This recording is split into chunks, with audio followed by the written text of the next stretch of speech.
Hello YouTubers, welcome back to our channel, Smishx Custom Baits. Today we're going to be making a bag of lizards. We're going to make a bag of lizards and we're going to do a mold review at the same time. This one bag of lizards is part of a bigger order. Like there's 2 bags of lizards and 4 bags of white trickworms. We're going to shoot I already shot the lizards in pumpkin spice, and we'll show you all the baits at the end. But we're going to shoot laminate sprayed grass for 1 bag of these baits, and just as soon as we get the plastisol finish heated up, we'll go ahead and move the camera over and show you how we're going to make the sprayed grass first, and talk a little bit about the mold as well. All right, so here's our mold. This particular mold comes from Enforcer Bait Molds. You can see it's just 2 cavities, has the single injection port, but each one of the feet, each one of the legs here, I should say, has the little swim feet on it, which is it makes the action more aggressive, I think. And when the fish are super aggressive, you can, or even if they're not super aggressive, a lot of times you can get them to come up and hit this bait. We have kind of a ribbon tail effect back here in the back. This is a mold that I've had for a while now. I've shot quite a few bags of baits through this. It shoots laminates really well. It has plenty of venting. You can see the vent lines all over the place. And of course we have plenty of venting down here on each one of these feet.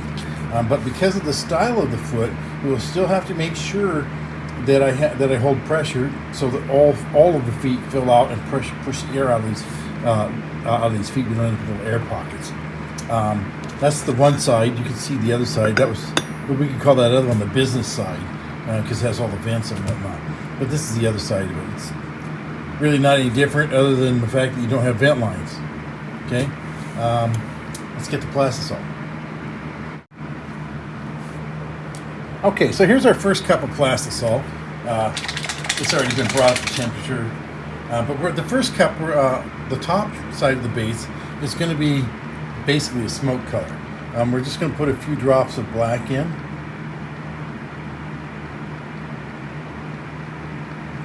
And then we're going to put that. And then we're going to put a purple glitter in. Mix that in. So you can see the knife blade in there, kind of, and you can see through the plastic. So this isn't going to be super opaque. In fact, it's going to be kind of translucent. Let's see. All right, let's go ahead and get our medium purple, black grape. We're just going to put a spoonful in there, 1/4 teaspoon. Okay, there's that. Let's go ahead and mix that in. As soon as that's mixed in, we'll slip it back in the microwave, let it sit in there and stay warm. Grab the other cup out. This is a fairly easy laminate to make, I think. We don't have a whole lot of problems with it, or at least I haven't had. Let's go ahead and put this back in the microwave and grab the next one. That was all ready to go there. Okay. All right, here's our next one. Dingalingus.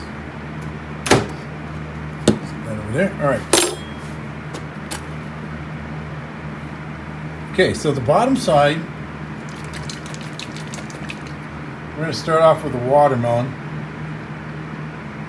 And for this particular bait, for this color, I use the Lureworks Watermelon 101.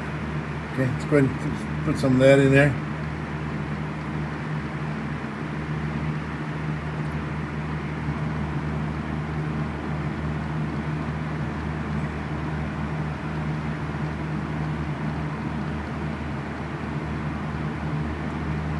Okay, there we go.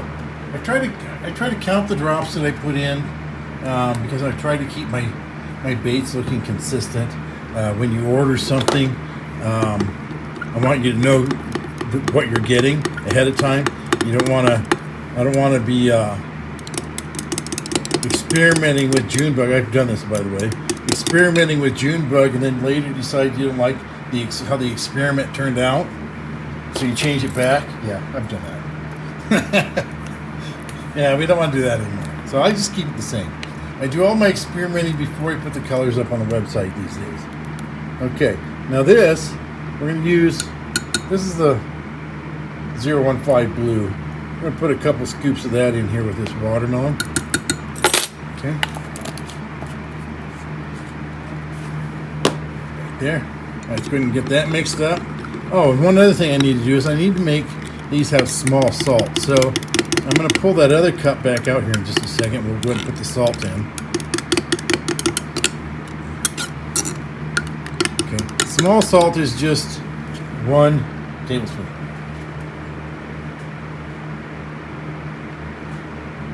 All right. And now that I have the right salt again, I don't have to worry about this stuff washing out the colors. There we go. Okay.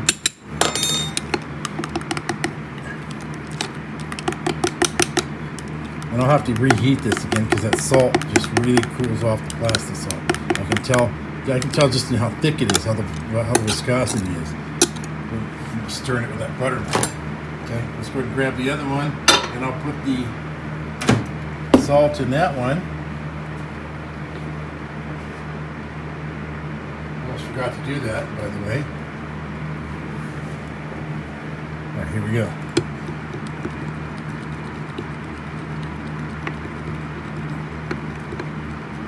Now lately, something I've been doing, and you'll see it in videos later on, because I plan on keep doing this, is when I'm making baits that require lots of salt, I just go ahead and measure that out into a separate measuring cup ahead of time. And if it's a laminate, I'll just have two, one for each, 2 measuring cups of salt.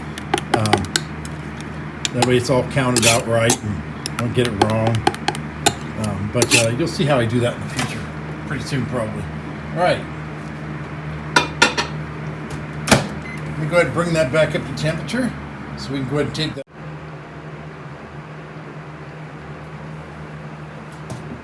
All right, let me go ahead and suck up some of this plastisol. That should be more than enough to do one shot. Okay, make sure the injector's setting on there properly. And then we're going to take a nice slow shot. And right there it's full. Do a silent count to 5. I did, I should say. And now the mold should be full. All the little feet should be full. Okay, top off that sprue, and here we go.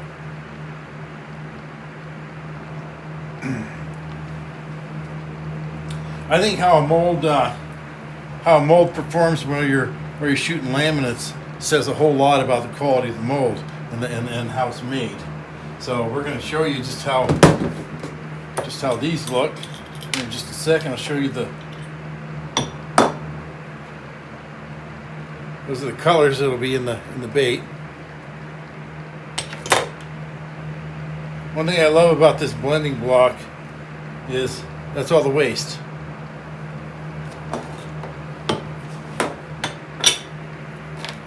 Since I can be so tight I squeak when I walk. I like that. All right, let's go ahead and I'm gonna go ahead and throw these in here. Keep that hot. All right, let's go ahead and move the camera over and we'll take a look at these baits. All right, here we are. Okay, so this is my favorite part. Some guys, one guy said one of his comments said that his favorite part was watching the colorants take effect, watching it change the color of plastic. That's his favorite part. Another guy that does videos like this, he says his favorite part is just putting the glitter in. Okay, well, this is my favorite and most hated part, is opening the mold, because you never know exactly what you're going to get. Okay, so I guess you could say I have a love-hate relationship with this part of the process. Okay, let's go ahead and open this up and see what we've got. Okay, there we go. All right. There you go. Those baits are starting to look pretty good already. Oops, sorry, I hit the camera. My bad. Okay. There we go. Looks like all the feet filled out. That one has a little tiny bit of an air bubble, but that's okay. That won't affect the bait. Let's go take them out. Take a look at these guys. There we go. Check that out. Nice laminates. Okay, all the way down. There we go. Fingerlings. Bob's your uncle. All right, I'm going to go ahead and shoot the next couple. Do the next couple shots off camera, and then we'll show you the entire order, the rest of these baits and the rest of the order as well. We'll be back in just a couple minutes, folks. Okay, so here's what I made today for this guy. These would be shipping to, I believe it's Louisiana. But we made one bag of the sprayed grass lizards, Eradicator lizards. And yeah, the bass will come right off, take this thing right off the surface. Big boils. Then we have another bag of the Eradicator lizards in pumpkin spice. Pardon me. And then I made 4 bags or 40 of these white trickworms. And if you notice, there's a little black there on that one there. I think it just needs to be washed off, wiped down. But yeah, I put them on the stuff on the towel because the white, you can't let that white stuff touch anything. You get it picks up little pieces of old glitter you didn't even know that you missed off when you wiped off your bench, and any little speck of dirt seems to catch it. So, but there's 40 of these, 10 per bag. I believe that's the last time this guy ordered 4 bags of trickworms, and so he must like these, the trickworms, anyways. But yeah, that's what I made today. Had a great time making them. They're making baits is a load of fun. It keeps my mind busy, and hopefully the people I make them for have a lot of fun fishing with them. All right, everybody, let's talk about the subscriber contest real quick. Last time I looked, I think it was 210 subscribers. We're trying to get to 250, and it has taken a while to get to this point, but the snowball has been made. It's starting to roll slowly, and we're slowly picking up steam. It's been 8 months since we put up that subscriber contest video. Holy crap, I didn't think it'd take that long, but it has. Okay, that's fine. No problem. But just to recap what we're giving away, we're giving away a rod cover. There's red, white, and blue ones. Has company logo on it. And then we'll also give you 2 bags of chain lingus. That's our remelt color. See that? Use that word in the loosest possible terms here because it's always different. And then also the other thing is we're going to let you design your own custom color, and it'll be up to 2 colors, not a 3-color bait, just 2 color. Either a laminate or a solid body with a different color tail. And we should be able to get you at least 2 bags of baits of that color, or whatever color it is that you design. We're also going to do a video on whatever custom color you make that you come up with, whatever comes out of your brains, whoever wins. We're gonna do a video on that, and everybody will get to see what you made. We'll get to see what came from your brain this time instead of just stuff that comes from my brain. But that said, if you liked what you saw today, hit the like button, hit the subscribe button if you haven't already. Share this with everybody. Share it with your friends, your frenemies, your enemies. Why? Because our moms taught us to share. And we're at our best. As humans, we're at our best when we're helping each other. And sharing helps keep this channel growing. So, at least it's helping get that ball rolling, a snowball rolling, so that YouTube's algorithm can take over and just send us to the moon. All that said, until next time, folks, tight lines and calm waters.